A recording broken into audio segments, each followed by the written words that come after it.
बोलते हिंदुस्तान पे तमाम दर्शकों का स्वागत है। इस वक्त के हालात जिस तरह से बदल रहे हैं, डेवलपमेंट जो कुछ हो रहा है, वो किस तरफ जा रहा है? क्योंकि जंग के मुहाने पर जब इज़राइल हारने लगा, तब अचानक ये सीरिया में एक नया एपिसोड कैसे शुरू हो गया और इसका असर क्या होगा? दूसरी तरफ ट्रंप ने आने से पहले ये बता दिया है कि उनकी रणनीति कैसी होगी। हालांकि वो कहते आए हैं, लेकिन ब्रिक्स को लेकर जो उन्होंने कहा, उसका असर कहां तक जाएगा? दूसरा, ये पूरा इस मामले में लेबनान में जो सीज फायर की बातें इजराइल करता रहा और सीज फायर के लिए ये कहता रहा कि इस सीज फायर के बाद अब हमास अलग थलग पड़ जाएगा, उस सीज फायर का उल्लंघन वो खुद ही कर रहा है। क्या चल रहा है? इतना कॉम्प्लेक्स इस पूरे मामले को क्यों बनाया जा रहा है? और क्या क्या कुछ रणनीति है आने वाले वक्त में? हमारे साथ अमरीश मिश्रा जी, उनके साथ चर्चा करेंगे। अमरीश जी, स्वागत है आपका। Thank you, thank you. Amrish ji, सबसे पहले सीरिया से जरा शुरुआत करके जरा समझाइए कि ये अचानक सीरिया में हुआ क्या? ये सब एपिसोड क्या इजराइल के बैकफुट पे आने के साथ शुरू किए गए? एक तरफ लेबनान में जब वो हारने लगा, गाजा में कुछ कर नहीं पा रहा था, ईरान हावी होता जा रहा था, तो ये तमाम चीजें उसको एक तरह से सबसाइड करने के लिए खड़ी करी गई हैं। इसका असर क्या होने जा रहा देखिए, ये बहुत ही एक है? जबरदस्त हम कहते हैं चाल है इजराइल अमेरिकन लॉबी की। अब आप देखिए इसके पीछे का पहले सैद्धांतिक पहलू समझिए। 7 अक्टूबर 2023 को जो हमास ने हमला किया था, उसने जो अमेरिका ने 2001 के बाद जो इस्लाम और मुस्लिम्स की इमेज गढ़ी थी कि इस्लाम एक आतंकवादी धर्म है, और इस्लामोफोबिया पैदा किया था मुस्लिम्स के अगेंस्ट, और उसको राजनीति के तौर पे पूरे यूरोप में कई पार्टियों ने इस्तेमाल किया। 7 अक्टूबर 2023 को हमास ने एक डायरेक्ट ऑपरेशन करके पूरी दुनिया को दिखा दिया कि जो उसकी आइडियोलॉजी है, जो इस्लाम को फॉलो करती है, वो एक एक इस्लाम एक इंसाफ की जंग की लड़ाई है। पूरी इमेज चेंज कर दी, और इस पे हम लोग ने चर्चा की थी इसी फोरम पे उस समय, आज से करीब 7-8 महीने पहले। जी। कैसे हमास ने दुनिया बदल दी। मेरा भी वीडियो आया था, जो मेरा चैनल बैन हो गया, पहला वाला, दूसरा वाला भी हो गया। तो वहां पर भी आई थी हमास ने दुनिया कैसे बदल दी। उसमें सबसे महत्वपूर्ण यही था कि इस्लाम की उसने इमेज बदल दी। उसने ये दिखा दिया कि वो जो आईसिस वाली इमेज है, वो इस्लाम नहीं है। ये है जो जो रेजिस्टेंस। हमास, इस्लाम का मतलब रेजिस्टेंस। अब इस घटना से सीरिया की क्या हुआ है कि फिर से अमेरिका और इजराइल जो पुरानी इस्लाम की इमेज थी, जो आईसिस वाली, उसको पैदा करना चाहता है। और हमास ने जो पूरा गेन, एक साल में जो पूरा हमास और मुस्लिम वर्ल्ड को जो फायदा हुआ कि एक रेजिस्टेंस के फोर्स के रूप में इस्लाम की इमेज गई, उसको फिर से एक आतंकवादी इमेज की तरफ डाल दिया जाए। और इसीलिए उन्होंने अपने अपने आतंकवादियों को, और ये वो सारे आतंकवादी हैं जो सीरियन सिविल वॉर से निकले हैं, बहुत डिटेल में जाने के बजाय उसके लिए तो देखिए, मैंने मेरे channel Amrish Mishra speaks to जो नया बना है, उसमें लोग जाके देख सकते हैं। यहाँ मैं ज्यादा उतने डिटेल में नहीं जाऊंगा। इतना बस समझ लीजिए कि जो 2011-2012 में सीरिया की सिविल वॉर शुरू हुई थी, जिसके बाद में उसी के चलते आईसिस बना। आईसिस ने सीरिया का एक बड़ा हिस्सा कैप्चर कर लिया। उसके बाद जो अच्छा, आईसिस अमेरिका ने खड़ा किया था, अलकायदा अमेरिका ने खड़ा किया था। ये वही फोर्सेस, ये जो एचटीएस, जिसका नाम आ रहा है एचटीएस, तहरीर अल शाम करके, ये वही फोर्सेस हैं। इन्हीं का जो इनका कमांडर जोला, जो कि पहले आईसिस में था, फिर उसके बाद ये अलकायदा से भी उसके रिश्ते थे। फिर 2016 में उसने अनाउंस किया, जब आईसिस हारने लगा तो उसने अनाउंस किया कि आईसिस से हमारा कोई संबंध नहीं, हम एक नया संगठन बनाते हैं। तो नुसरा फ्रंट वगैरह सब इस तरह के संगठन सामने आए। और उसके बाद 2017 में ये सब लोग मिलके एक एचटीएस नाम का उन्होंने संगठन बनाया। इधर सीरिया की सरकार ने, जिसने ईरान की मदद से, इराक की मदद से और हिजबुल्लाह की मदद से इन आतंकवादियों को हराया था, और अमेरिका तो दोनों तरफ की राजनीति कर रहा था। जब उसने देखा ईरान आईसिस को हरा रहा है, तो उसने आईसिस पे बमबारी की। लेकिन असल में आईसिस के लोगों ने इजराइल के हॉस्पिटल्स में ट्रीटमेंट पाया, अलकायदा के, खासतौर पर अलकायदा के लोगों ने। और उसमें इजराइल ने कहा ये तो ह्यूमैनिटेरियन ग्राउंड्स पे हम कर रहे हैं। तो किसी ने पूछा, ह्यूमैनिटेरियन ग्राउंड्स पे आप हिजबुल्लाह की भी हेल्प करेंगे? तो उन्होंने कहा नहीं नहीं, बिल्कुल नहीं। तो ये देखिए, जो पूरा एक ये जो पूरी राजनीति है, इसमें इन लोगों ने उन्हीं फोर्सेस को, जिन्होंने आईसिस बनाया और आईसिस छोड़ के एक दूसरा फ्रंट बनाया, और अब ये क्लियर हो गया कि अमेरिका इजराइल का ही हाथ था उनके पीछे। इन्होंने तुरंत, देखिए 27 नवंबर को लेबनान का सीज फायर साइन हुआ, जो हिजबुल्लाह और इजराइल के बीच नहीं था, लेबनान की सरकार और इजराइल की सरकार के बीच था।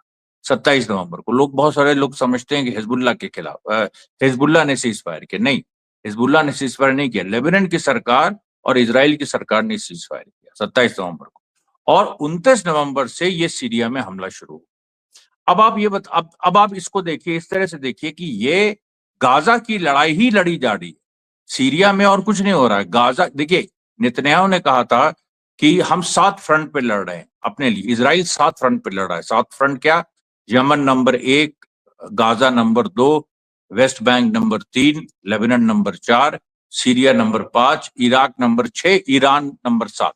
तो मतलब उसने कहा कि उसने खुद ही कह दिया था कि गाजा की लड़ाई केवल गाजा की नहीं है, इसके पीछे पूरी विश्व और मिडिल ईस्ट की और प्लस वेस्ट एशिया और पूरे विश्व की राजनीति जो है वो इससे प्रभावित होगी। और 7 फ्रंटों की ये लड़ाई है, यानी जो फोर्सेस गाजा को सपोर्ट कर रहे हैं उन सबके खिलाफ हमारी लड़ाई। तो जब गाजा की लड़ाई 7 फ्रंट की है, तो वो इजराइल 7 फ्रंट पे जा रहा है। वो गाजा में उसकी हार हुई, वेस्ट बैंक में हार हुई, लेबनान में उसकी हार हुई, अब वो सीरिया पे अटैक कर रहा है 4थे फ्रंट पे, इसके बाद इराक और ईरान, मतलब जो इनकी प्लानिंग है। तो ये देखिए 2 चीजें इसमें मैंने बताई आपको कि एक तो जो पूरा एक विश्व में जो एक इस्लामोफोबिया कम हो रहा था, उसको फिर से पैदा करने के लिए एक ऐसे आतंकवादियों को अनलीश किया गया जो उसी तरह के काम कर रहे हैं जो आईएसआईएस ने किए थे। अभी देखिए कुछ महिलाओं को उठा लिया, कुछ ये कर दिया, वही वही सब बातें कि जो महिलाएं हैं जो पकड़ी गई हैं उनको हम सेक्स स्लेव्स की तरह यूज करेंगे, ऐसी चीजें कोई मुस्लिम नहीं कहेगा। और सबसे बड़ी बात शाकिर साहब इसमें यह है कि अरब जिसमें बहुत कम है, अरब जो है, जो सीरियन अरब्स हैं, वो ज्यादातर असद के साथ है।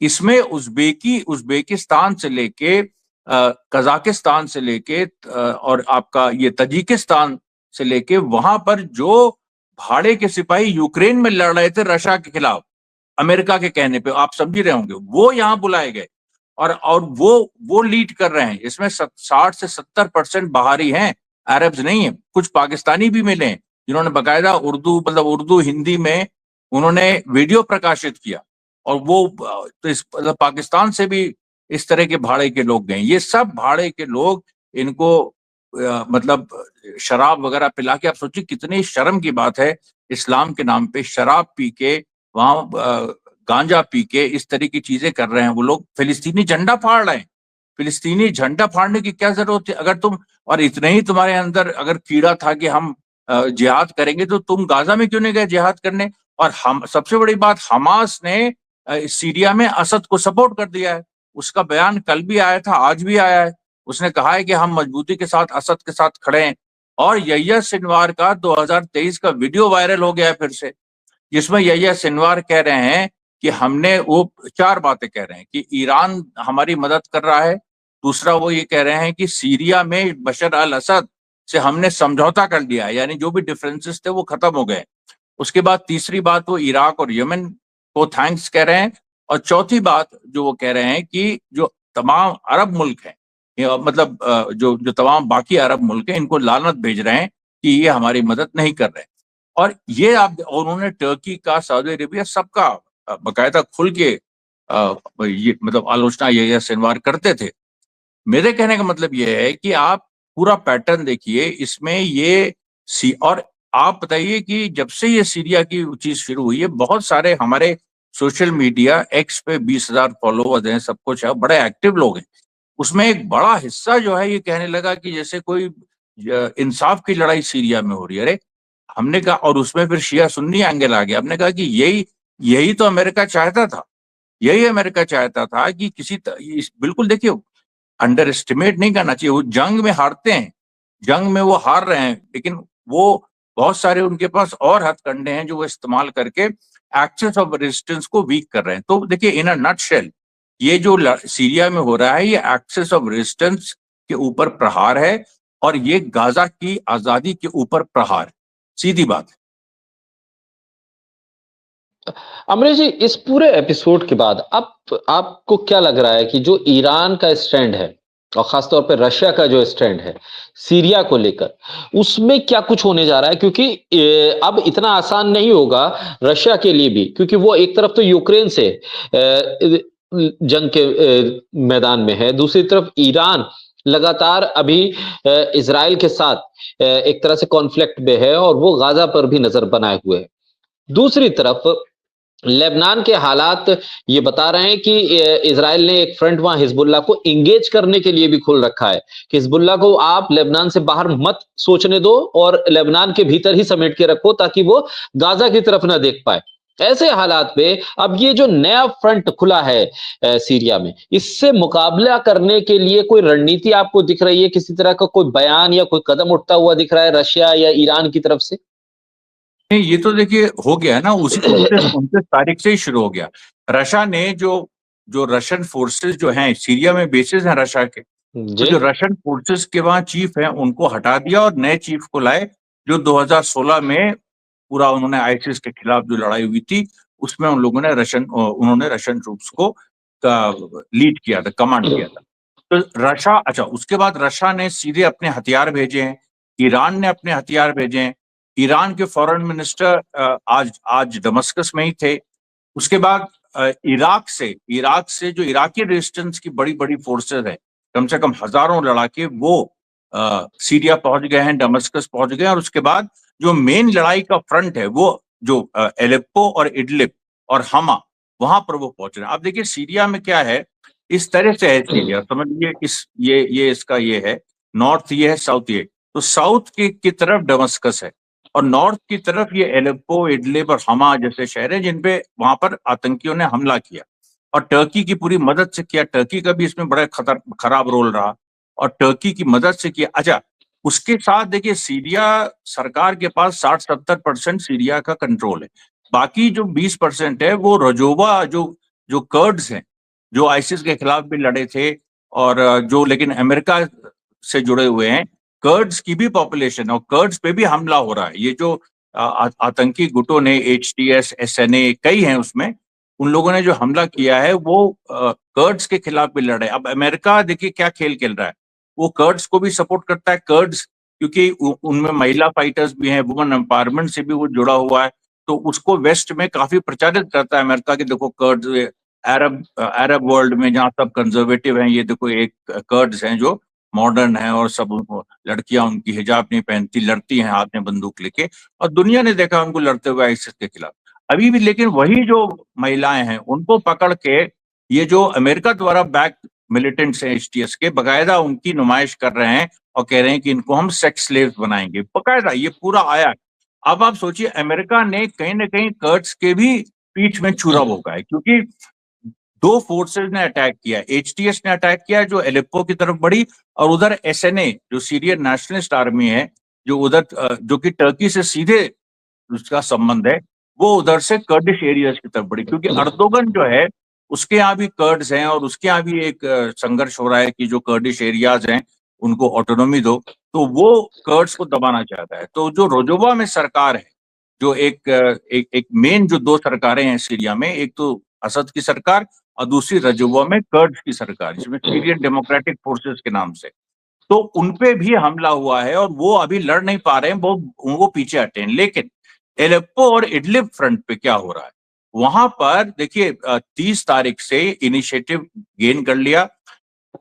एलेप्पो और इडलिब में आज कम से कम 7 से 8 एयर स्ट्राइक्स रशिया ने की, रशिया ने खुद की, और उसमें कई मिलिटेंट्स मारे गए हैं, करीब 1000 से ऊपर मिलिटेंट्स मारे गए हैं। हमा की तरफ जो मिलिटेंट्स बढ़ रहे थे कि हमा को टेक ओवर कर लेंगे, हमा देखिए इसके एलेप्पो के साउथ में, और हमा को अगर ये कर लेते तो ये फिर दमस्कस की तरफ बढ़ सकते थे। हालांकि बीच में और भी बहुत सारी सिटीज हैं, लेकिन ब्रॉडली आप देखिए तो इन लोगों ने जो किया है कि हमा में ये घुस नहीं पाए और हमा से काउंटर ऑफेंसिव शुरू हो गया है रशिया का और सीरियन अरब आर्मी का मिलके। रशिया बेसिकली एयर स्ट्राइक्स कर रहा है और सीरियन अरब आर्मी जो एलेप्पो और इडलिब में उस तरह से लड़ नहीं पाई थी, उसमें ये बात हो रही थी कि कुछ उनके कुछ तत्वों को खरीद लिया है या कुछ इस तरह से हुआ, वो लड़े नहीं। और कुछ लोग लेकिन जो गिरफ्तार हुए उनको देखते ही गोली मार दी सरेंडर के बाद। तो उससे भी एक देखिए सीरियन अरब आर्मी है वो फिर से रिजुविनेट हुई, और अभी जो हमा में लड़ाई चल रही है उसमें पूरा इनिशिएटिव सीरियन अरब आर्मी और रशिया के हाथ में है। ईरान की अभी फोर्सेस वहां नहीं पहुंची है, लेकिन इराक की पहुंच गई, और इराक की फोर्सेस भी जाएंगी लड़ने। हिजबुल्लाह देखिए 2016 के समय और सीरियन सिविल वॉर में नसरल्ला जब जब जिंदा थे तो हिजबुल्लाह ने बड़ा एक्टिव रोल प्ले किया था सीरिया के पक्ष में, असद के पक्ष में। और इस समय हिजबुल्लाह, लेकिन क्योंकि लेबनान में लड़ाई चल रही है, तो आपकी जो वाली बात थी वो सही थी कि इजराइल जो है लेबनान में फंसाना चाहता है हिजबुल्लाह को, और इसीलिए वो सीज फायर वायलेशन किए जा रहा है। परसों उसने 53 वायलेशन किए, कल उसने करीब 44 किए। आज देखिए अभी खबर आ रही है कि एक लेबनीज आर्मी का, हिजबुल्लाह का नहीं, लेबनीज आर्मी का एक सोल्जर मारा गया। कुछ जो सिटीजन्स लेबनान में लौट रहे हैं, साउथ लेबनान अपना घर ये मतलब अपने घर, उनको इजराइल ये कह रहा है कि 60 दिन हमारे पास हैं विड्रॉ करने के, और हम नहीं चाहते हैं कि हिजबुल्लाह फिर से सर उठाए, तो हम बहुत धीरे धीरे विड्रॉ करेंगे। और विड्रॉ करते करते वो फायरिंग कर रहा है। फिर मेरे पास पूरी लिस्ट है कि किस तरीके से ईरान है उसने जो बहुत ही सीरियस वायलेशंस किए। इधर देखिए गाजा की जो पूरी स्थिति है उसमें हमास, वही अभी भी मुद्दा वहां नॉर्थ गाजा है, नॉर्थ गाजा का कत्लेआम है, और हमास जो है वो उसके जो अटैक्स बढ़ गए हैं। कल ही उसने एक बड़ा वीडियो पब्लिश किया जिसमें 22 नवंबर से लेके अभी तक जिस तरीके से हमास ने हमले किए हैं, करीब 55 इजरायली सोल्जर्स उसमें घायल हुए हैं या मारे गए हैं। इस तरीके से पूरी तो गाजा की लड़ाई जिसकी तर्ज जारी है, वहां पर कोई सेटबैक नहीं लगा है इसकी वजह से लेबनान की लड़ाई के समय, बल्कि और ज्यादा क्योंकि इजरायली फोर्सेस लेबनान चली गई थी ज्यादा, तो इसलिए हमास और पैलेस्टीनियन रेजिस्टेंस और जम के यहाँ उसने काम किया। वेस्ट बैंक में भी जो कोशिश हो रही है, बार बार रोज खबरें आ रही है कि वेस्ट बैंक एनेक्स हो जाएगा, सेटलमेंट्स वहां बढ़ा दिए जाएंगे, तो वहां भी हम जो पैलेस्टीनियन रेजिस्टेंस है उसने कई लड़ाइयां लड़ी हैं पिछले 5-6 दिनों में, जेनिन में, ट्यूबस में, ये मतलब सल्फेट में, कई इस तरह के फिदाइन हमले भी हुए हैं इजराइल पे। तो कहने का मेरा मतलब ये है कि जो पूरी परिस्थिति दिख रही है वो ये दिख रही है कि ये लोग सक्सीड नहीं कर रहे हैं, लेकिन मतलब इजराइल और अमेरिका, लेकिन ये लोग जो हैं एक अपने अंतिम दम तक लड़ेंगे, ये साफ हो गया। मतलब कहने का ये है कि जब तक इनके पास फौज, मतलब ऐसे ऐसे कार्ड्स हैं प्ले करने के लिए, जैसे इनके पास ये HTS कार्ड था। अब HTS कार्ड ये है कि भाई 2016 में के बाद सीरियन गवर्नमेंट ने खुद ही जो इस तरह के आईसिस और अलकायदा से जुड़े आतंकवादी थे उनको इडलिब शहर में बसाया था, उनको बकायदा, उनको एमनिस्टी, मारा नहीं था, उनको उनको जाके बसाया था इडलिब में। और इडलिब में वो जो, और ये एक सही चीज भी थी, लेकिन ये इस, अब कोई आज के परिप्रेक्ष्य में कोई कह सकता है कि नहीं ऐसा करना चाहिए था, जो भी है, लेकिन इडलिब में उनको बसाया। उसके बाद वही लोग जो है, टर्की ने उनको ये ट्रेन वेन करके पूरा इस समय इडलिब पे कब्जा कर लिया, एलेप्पो पे कब्जा कर लिया, हमा की तरफ बढ़े। हालांकि एलेप्पो और इडलिब में हो क्या रहा है कि एक तो रशिया के एयर स्ट्राइक्स चल रहे हैं, और जो दूसरी जो महत्वपूर्ण बातें हैं, मतलब जो दूसरी महत्वपूर्ण बात है वो ये है कि जो वहां पर सीरियन अरब आर्मी के स्लीपर सेल्स है, जो एलेप्पो और इडलिब में, जो जब आतंकी हमला करके टेक ओवर कर रहे थे तब वो चुप थे, उसके बाद वो अचानक बाहर आए हैं, वहां आतंकियों को पता नहीं चला। ये देखिए, ये काउंटर स्ट्रेटजी, काउंटर ऑफेंसिव, ये ये मतलब सीरिया, रशिया, ईरान ये मिलके कर रहे हैं। और मुझे जो रिपोर्ट है अभी तक कि वहां की जो, और बशर अल असद का भी बयान आ गया है कि आतंकवाद को हम हरा के रहेंगे। और बहुत ही सरप्राइजिंग बात यह है कि जॉर्डन और यूएई ने सीरिया का समर्थन कर दिया, जबकि जॉर्डन और यूएई और सऊदी अरेबिया, ये लोगों ने पूरे सीरियन सिविल वॉर 2011 से 2017-18 तक पूरे समय इन लोगों ने अलकायदा, आईसिस टाइप फोर्सेस का मदद, और जो अभी आतंकी अंदर घुसे हैं इनकी खुल की मदद की थी। और इस समय लेकिन यूएई और जॉर्डन शायद ये बात समझ रहे हैं कि उनको इस तरीके से असद अगर गिर गया, ये हो गया, तो उससे उनको फायदा उतना नहीं है, क्योंकि अमेरिका की वो भी देखिए, ईरान बार बार ये कह रहा है, ईरान ये कह रहा था कि अमेरिका इजराइल को कभी ट्रस्ट मत करो, ये तुम्हें ही एक दिन खा जाएंगे, चाहे तुम इनके प्रति जितनी लॉयल्टी दिखाओ। तो वो बात इन लोग, जॉर्डन को समझ में आ गई, बड़ी बात है, यूएई को समझ में आ गई, क्योंकि ये दोनों जाके अमेरिका और इजराइल के डिक्टेट से अलग जाके इन्होंने ये सीरिया के पक्ष में खड़े हो गए। ये भी दिखा रहा है कि जो पूरा ईरान का जो एक डिप्लोमेटिक ऑफेंसिव था, जो इसने पूरा लिया था, वो सक्सीड कर गया है, वो काफी हद तक सफल रहा है। और वक्त लग सकता है, लेकिन ये सीरिया में ये जो आतंकवादी हैं इनको पीछे पीछे किया जाएगा। और इस पे मैं एक चीज और बता दूं कि वेस्ट बैंक और गाजा में लड़ाई पे कोई असर नहीं पड़ा। नेतन्याहू ने जब लेबनान में सीज फायर हुआ था तो कहा था कि हम गाजा और लेबनान फ्रंट को अलग कर देंगे, गाजा पे वो उस तरह से हिजबुल्लाह मदद नहीं कर पाएगा। लेकिन ये जो 1.5 महीने रहे लेबनान वॉर के, इस बीच हमास ने अपने को फिर से री इक्विप किया, जो उसके लॉसेस हुए थे उन्होंने फिर से उसको रीगेन किया। ये इजराइल नहीं समझ पाया। और इसके बाद जो जब अब जो हमास हमला कर रहा है ज्यादा एग्रेसिव, उसको उस तरह से हिजबुल्लाह की कम से कम अभी 15-20 दिन, 1 महीना जरूरत उस तरह से नहीं पड़ेगी। तो ये जो चीजें हैं, देखिए ये लड़ाई का पूरा एक जैसे होता है ना, पेंडुलम स्विंग करता है इधर से उधर। एक दिन लगता है कि वो जीत रहे हैं, एक दिन लगता है ये जीत रहे हैं, इस तरह की स्थिति है। और अभी जो लेटेस्ट है वो यही है कि जो काउंटर ऑफेंसिव लॉन्च किया है एक्सिस ऑफ रेजिस्टेंस ने इजराइल अमेरिका समर्थित आतंकियों के खिलाफ, वो सफल हो रहा है, उससे आतंकी पीछे हट रहे हैं। अमरीक जी, आखिर में डोनाल्ड ट्रंप को भी अगर हम समझें तो उनका बयान जो ब्रिक्स को लेकर आया, उसे किस तरह से देख सकते हैं? और बाइडेन आने वाले वक्त में अब ट्रंप के लिए और क्या मुश्किल खड़ी कर सकते हैं? जैसे हमने देखा था कि यूक्रेन को जिस तरह से मिसाइल्स का देना हो और जो उसकी रशिया तक मार करने की परमिशन देने की तमाम बातें, अभी वक्त है कि ट्रंप बाकायदा तौर पर अमेरिका के राष्ट्रपति के तौर पर काम करें, सिग्नेचर करें किसी ऑर्डर पे, या ऑर्डर किसी आदेश को पारित करें। ट्रंप के इन बयानों को किस तरह से देखें और आज के हालात में ये बयान कितने इंपॉर्टेंट हो जाते हैं? नहीं, बहुत इंपॉर्टेंट हो जाते हैं, क्योंकि देखिए ट्रंप जो है उसको बाइडेन ने मतलब घेर लिया है उसको। ट्रंप के आते ही उसने यूक्रेन से कहा तुम फायर करो, उसके विरोध में रशिया ने फायर किया तो मामला वहां गर्म हुआ। उसके बाद लेबनान में इजराइल की चढ़ाई करवा दी, ये भी बाइडेन ने करवाई।